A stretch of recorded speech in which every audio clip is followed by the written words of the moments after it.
The floor is yours. 25, maximum 30 minutes.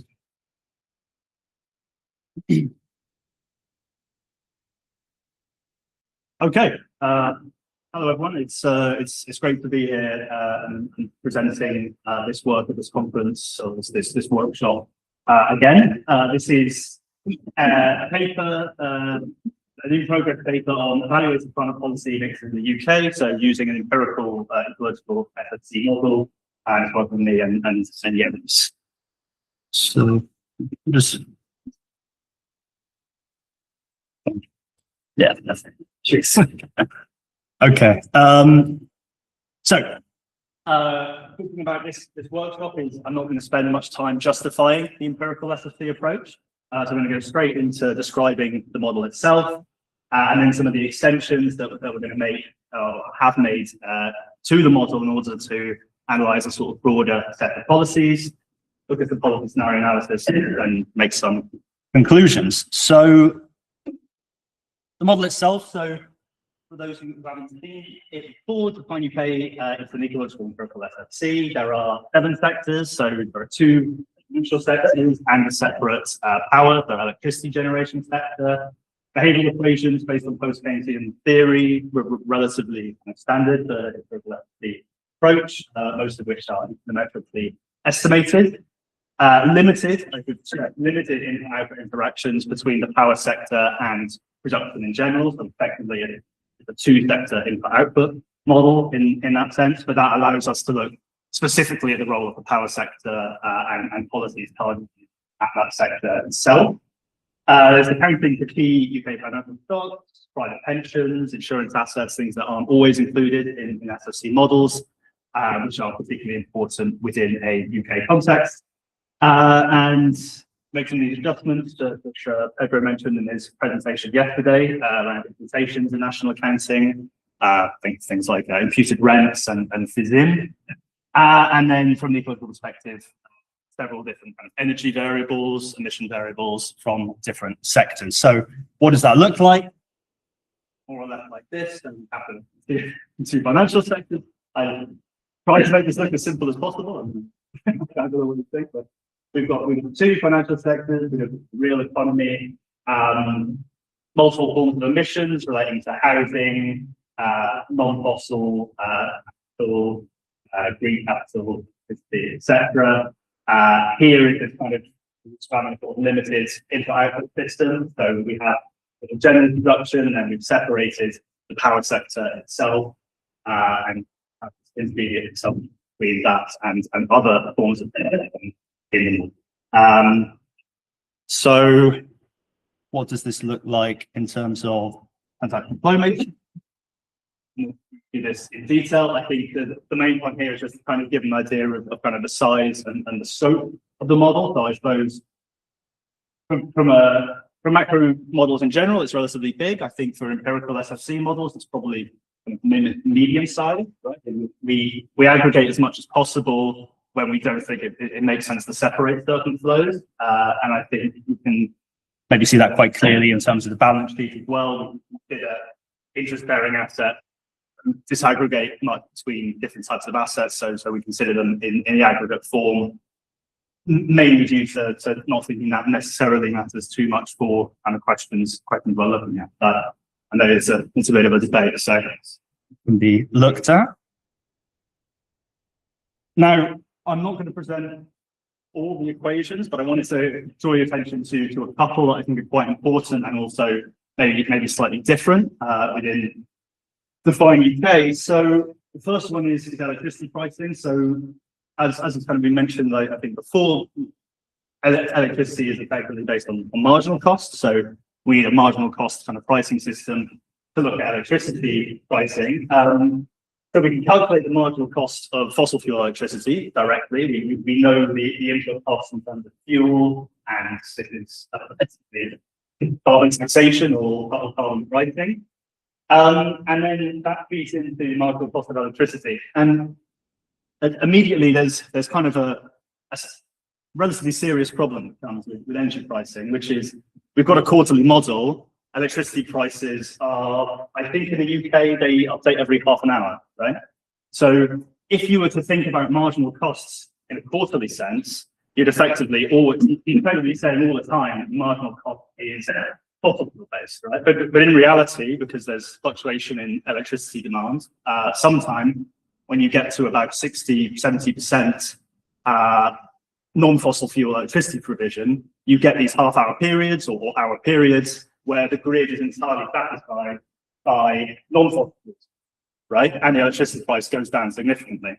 So how do you combine the fact that you've got this half-hour updating electricity prices with a quarterly model where you want prices on a quarterly level? And that's sort of what this non-linear equation attempts to do. So we have the proportion of non-fossil fuel energy in the electricity mix, and this variable is between 0 and 1. And the idea here is that it captures, if this is quite small, then this variable ends up being quite close to 1, and the marginal cost of fossil fuels is pretty much the marginal cost of electricity, which is sort of the standard. But as we get closer and closer, as we get to kind of 70, 80% non-fossil fuel provision, you get more and more of these times when that price prevails and we get a significant decrease in electricity price. Okay? And then that leads to the electricity price that we see here. So that's quite important for some of the mechanics of the model, because a lot of the scenarios we're looking at are about a power sector transition towards full non-fossil fuel energy use. And that's one of the reasons why it's quite important for us to separate the power sector in the model.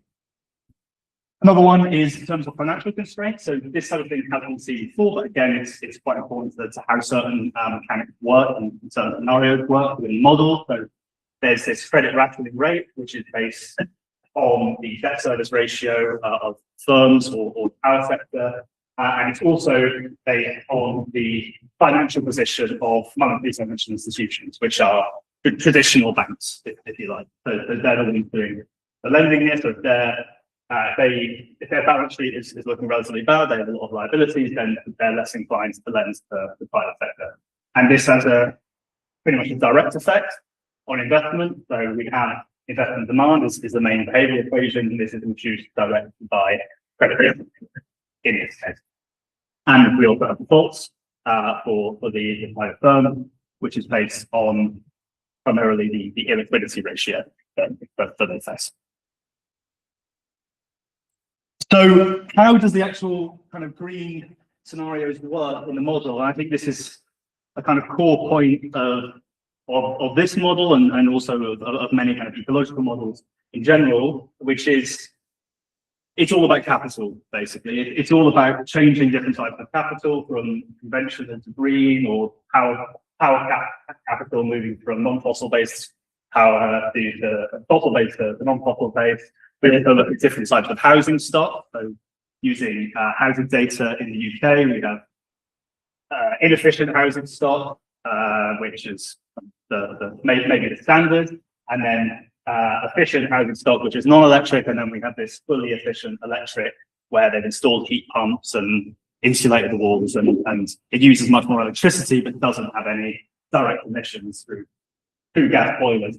The point of this is you can't really achieve any energy reduction goals, emission reduction goals, without producing a different type of capital, which I think is different to a lot of kind of, or some kind of more environmental approaches or different approaches where it seems, if you kind of dive into it, it kind of seems that it's easy enough for agents to sort of move between one energy type to another without necessarily any investment or changing the composition of their capital. So, but that's how it works for us.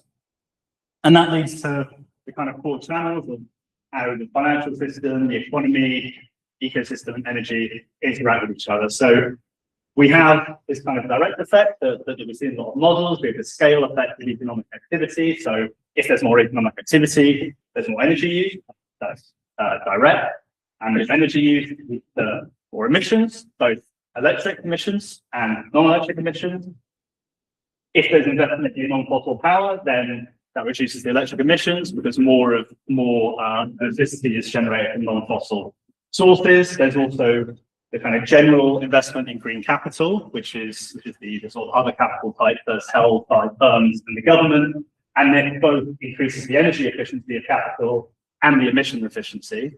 I should highlight that these are non-linear relationships, and there is a kind of lower bound to how much efficiency gains you can get. And in the UK case, especially for things like this, the non-electric emission intensity, we're very close to that level. So there's limited improvements that can be made there. But nonetheless, there is impact there.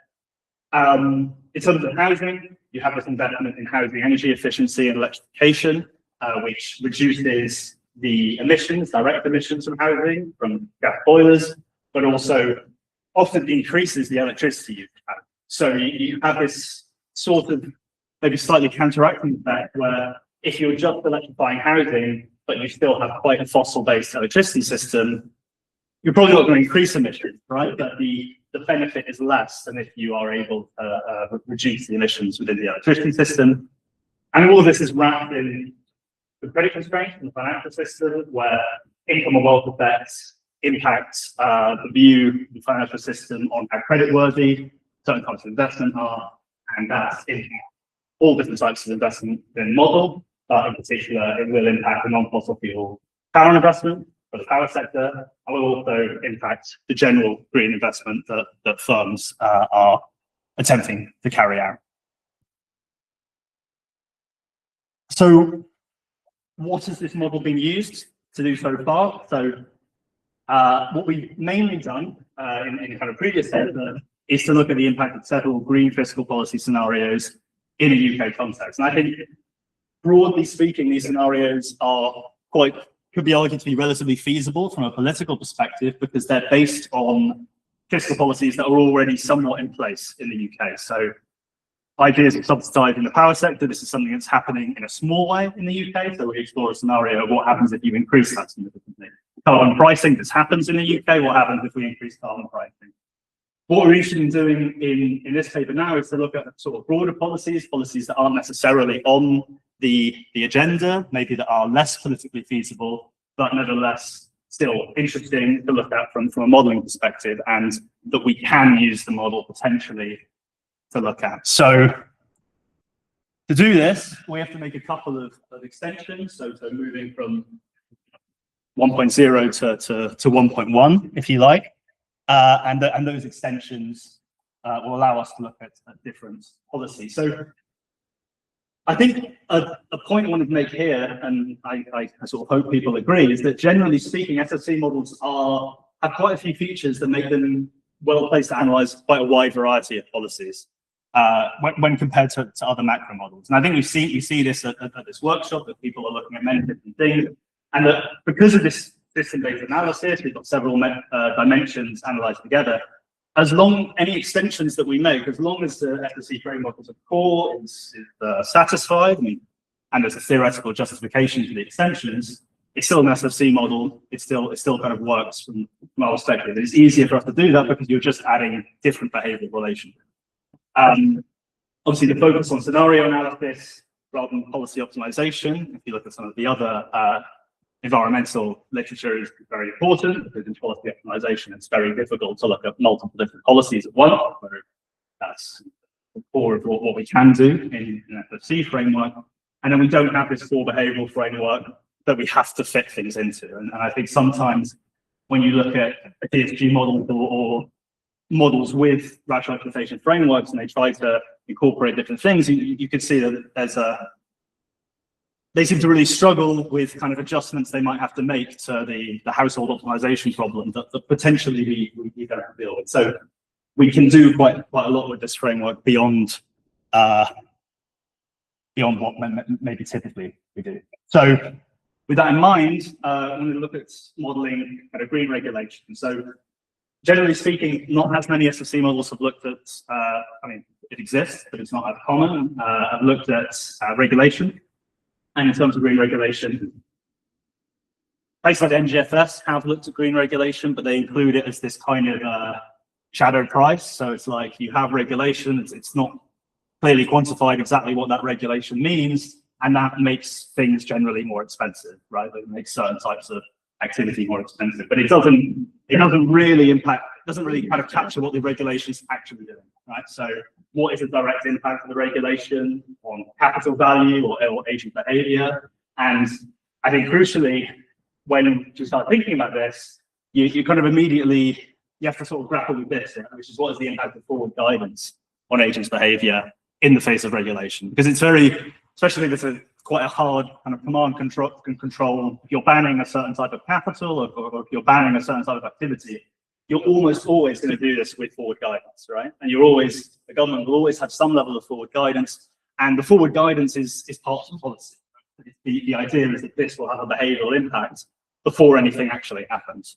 So how do we tackle this from a modeling perspective? Can we tackle this from a modeling perspective? And I think perhaps we can, but it's maybe not super straightforward. I'm not going to go too much into this. How SFC models use expectations. Effectively, it's mainly a form of adaptive expectations, right? Where the present and the past is used as a guide for what's going to happen in the future. If there's a regulation and if agents are given forward guidance, are they going to incorporate that into their behavior? Okay, perhaps.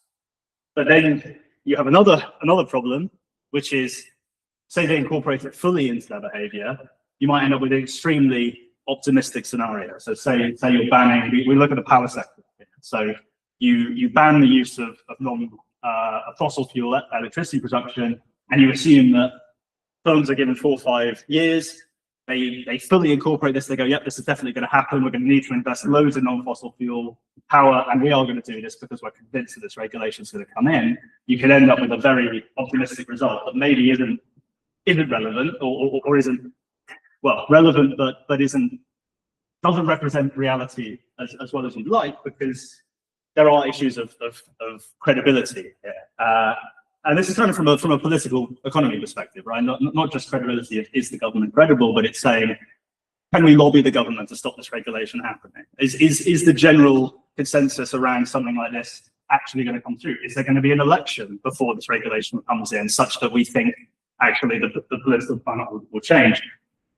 And if there is less credibility, you could see firms going, even though they're told, okay, you're not going to be able to use fossil fuel capital in 5 years, they might go, maybe we will be able to, maybe we'll take our chances, right? So how do we put that into a model? So we have this additional investment when regulation is announced, and it's generally a function of what the capital that is regulated. So how much regulated capital will have, proximity to the regulation. So the closer you get, the more firms are inclined to invest, get rid of the old regulated capital and replace it with compliant capital. And then this final part on perceived credibility. Do they actually think it's going to happen? Right? Do they think the regulation is going to be carried through? Which is maybe one of the more difficult elements. So perceived credibility, in a relatively simplistic way, you could think about sort of 2 dimensions. You have, do they believe the regulation is going to come in, and will the government actually do it when it happens? There could be a situation. I mean, the ideal is here, right? The government is credible; it will do its regulation, and also firms believe them, right? But what might be more likely is maybe situations like this, where firms don't really carry out the investment, and then the regulation happens anyway, or even a situation where most firms think this isn't going to happen, and actually the government gets to the point and goes, yeah, that's not politically feasible, we're not actually going to do this. So these scenarios, when we run policy scenarios, we're going to look at, these 3 in this case, and see how the results differ under different levels of credibility. So to be clear, this is all exogenous at the moment, okay? And the other thing that we wanted to explore and kind of mention briefly, I mean, this is something that we've seen, but it's green public investment on industrial sectors. So we're looking at green public investment in the power sector. We have looked at subsidies for the power sector, but a sort of challenge, I suppose, and maybe it's not a huge challenge, is when you're looking at public investment targeted at a specific sector, in the UK, the power sector is pretty much entirely private, right? So straight away, you're changing the kind of you're changing the kind of makeup of the economy. Effectively, the government now holds a slice of the power sector, and how do you deal with that from a stock-flow consistent perspective? The way we do it is this. I mean, I'd be kind of welcome for any sort of comments, but effectively, we distribute the gross operating surplus based on this beta, which is the proportion of crucially utilized capital. So we say if 20% of the utilized capital in the power sector is owned by the government, then the government will get 20% of the operating surplus of that sector. Okay, so policy scenarios. Let's look at the regulation first. So to assess the impact of regulation, we run several different policies, and we also look at some policies together. So we look at green power regulation, where there's new investment in fossil fuel power generation is banned straight away. So there's no expansion of gas power plants or anything of that nature. And then from 2030 Q4, fossil-based electricity is banned entirely in the economy. And we make some assumptions about depreciation, which also feed into the kind of financial variables. So fossil-based power capital is assumed to depreciate based on the upcoming regulation because it's being phased out. But I should emphasize this is on a firm basis. So this is if the firm believes that they're going to, in the regulation, then they will be depreciating their capital and replacing it with something new. If they don't believe it, they won't necessarily do this. And the green power subsidy is the government just invests more, it increases subsidies to the power sector. This is something policy that's been explored before, but the interesting thing is kind of seeing how it might interact with this regulation, because then we look at both together. And these are some of the effects we've got now. It's a regulation, so the proportion of non-fossil fuel electricity, which is given in this graph, of course, goes to 100% in 2031 because it has to, right? That's part of the regulation. But if we look at the fossil fuel ban, the green line here, you can see this jump here, right? Which effectively means there was this change, there was an increase of the baseline of fossil fuel based electricity. I should say this is the optimistic scenario as well. This is mutual trust. So both this is a high level of perceived credibility. But even in that scenario, we don't actually get where we need by 2031, and there's this jump up, and we'll see the effect of that. This transition is happening through a relatively significant increase in non-fossil investment that the policy is creating, and of course, when combined with a subsidy, that level is increased. So the fossil fuel ban plus subsidy does actually lead to a transition before 2031. So that's better because we get an issue if the policy is enforced. So, I mean, what actually happens if you ban electricity and then 10% of the electricity grid is fossil fuel based? You get a electricity supply problem, right? And the model can become supply constrained on various dimensions, one of which is energy. So when this happens, you get there's a big spike in inflation, and there's a reduction in a significant reduction in real output. So that happens with the green line here. So, which I think feeds a little bit into this discussion of credibility of would a government actually introduce a policy knowing this would happen? Would a government get to that point and say, okay, yes, we should have this regulation, even though it's going to cause blackouts potentially, right? Because this is kind of what the scenario is representing. But fossil fuel ban plus the subsidy with sufficient support, it is achieved in time. Yeah, it's just the default rate. You can see they're increasing beforehand because that comes from this depreciation situation of firms depreciating their own capital, causing some default, and then there's still this spike at the end. Because even in the high credibility scenario, it's not 100%. So there's still some firms that think this probably isn't happened, and that leads to this kind of default rate at the end. Now, to look at the unexpected enforcement. So this is when firms don't believe that their perceived credibility is now significantly lower. Most firms don't believe that the regulation is actually going to be implemented. But but it actually is, right? So now it doesn't matter. Even if you've got the subsidy, you still get the situation where you haven't had a transition in time, and you're going to have those negative economic consequences off the back of that. And that means there's less investment, non-fossil fuel investment beforehand. And you could see, I think,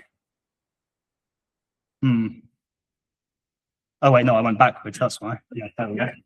Yeah, so now in both cases you see that, yeah, we get this energy constraint. I mean, the scale here is quite large. I mean, now with a fossil ban, you're really wiping out about 20% of GDP by doing that. So this is a very, very significant crisis, right? It's hard to imagine necessarily that this would ever happen politically. But I think it's interesting to see the results of this in a stock-flow framework where you have supply constraints and for it. And yet this is default rates, and the scale is considerably bigger. So we're talking, you're getting, when the policy comes in, you get these huge amount of defaults because all these fossil fuel firms that didn't believe the policy was going to happen, all their capital is appreciated immediately, and you get this very high sudden default rate from that sector. And then I guess just quickly, so this is the poor credibility scenario. So the same level of perceived credibility, but now the government does maybe what we might think is more realistic and doesn't actually follow through with the investment. And I mean, one of the interesting points here, I guess, is the fossil fuel ban does lead to a marginal increase in non-fossil fuel investment, right? And because the regulation hasn't actually been implemented, you could kind of say the government's got this for free, right? It hasn't really done anything. It said it's going to do a policy, and it's not carried through, and it's had this increase in investment because at least some firms believed it was credible, even though it isn't. I think there are potentially other negative consequences, of course, of the fact that the government doesn't follow through with its investment here. So the future green policy, it doesn't look great. But I thought it's kind of interesting to see actually what happens if they say, okay, we're not going to do that. And you can see that again, the macro effects and much more marginal, less kind of catastrophic as in the previous scenario. Am I okay for time? I think. So just quickly on green public investment scenario, wanted to explore kind of another, because we've looked at green power subsidies and see what the difference could be if you had green public investment. So the same amount of money, but instead of supporting the power sector to invest, you carry out the investment yourself and you remove support from the power sector, in fact, because currently there is a program. So you take away those subsidies and you just go, we're going to do the investment ourselves as a government. And what effects does this actually have? I mean, we see marginally more investment in terms of non-fossil investment in the green public investment scenario. So the blue line is slightly higher, and we get a non-fossil fuel transition earlier. The main reason for that is because in the subsidy scenario, it's assumed a condition of the subsidies is they're used for non-fossil fuel investment, but it is assumed that some of the investment they're used for would have happened anyway, right? Whereas in the green public investment scenario, it's assumed to all be new investment. I'm not sure if necessarily those kind of how much those assumptions make sense. I think they do, but it would be something that could be interesting to discuss. And the main difference, I suppose, both are expansionary, which is maybe expected, although I think I should caveat here, because it's already come up at this workshop. This may be slightly more expansionary than it should, because I don't think we don't fully account for the fact that this type of investment will be very important sensitive, right? In the UK context, right? Most of this technology, non-fossil technology, isn't being built domestically, so perhaps we wouldn't see as much of an expansion we do here. Okay, very near, very almost there. So the main differences here is that you get considerably more defaults in the power sector has a lot more defaults in the green public investment scenario because it's not being financially supported. That support's been taken away, and actually, it's actually suffering from the transition because its profits are going down and down as the electricity prices decrease by higher non-fossil fuel growth. one thing that's kind of missing from here is that even though it's worse for this private power sector, even though it's worse for the private power sector becomes less significant, right? Because the government really is now holding a significant portion of power sector capital. So what are the conclusions? So targeted regulation could lead to some behavioral change, but I think there's a question on the degree of that change. But it does come with some significant economic risk, potentially. The role of credibility, therefore, is crucial and has a big effect on whether policies work. So in that high credibility scenario, there is a combined this subsidy plus regulation scenario that works, but can we trust that we're in that type of scenario? So sure. Green public investment is more effective in subsidies, but it comes with a downside of kind of significant negative financial effect on the power sector. Some extensions would be a more complete integration of ecological variables, where we're looking mainly at energy and emissions here. More details into output segregation, because when you do sectors, it will be good to look at more sectors that interact with the power sector as well. And I think it's something, like I said, the credibility scenarios are exogenous, but it would be very interesting to think of how we can exogenize kind of credibility effects. That's a kind of open question. So thank you all very much for listening.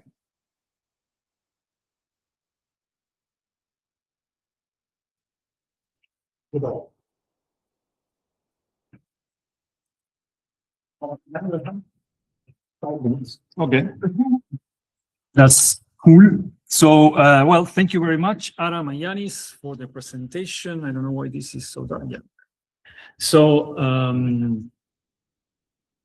yeah, to begin with, I support the idea of using these models, or SFC models, to assess climate policy mixes. I think that this is widely needed in the climate policy landscape, and SFC models are suited for this. So I think that this is a good example of the promising direction or contribution that our type of models can, well, contribute to in the ecosystem of climate policy in general. I also like the idea of incorporating forward guidance, because it allows us, as you say in the paper, to overcome some of the critiques of the main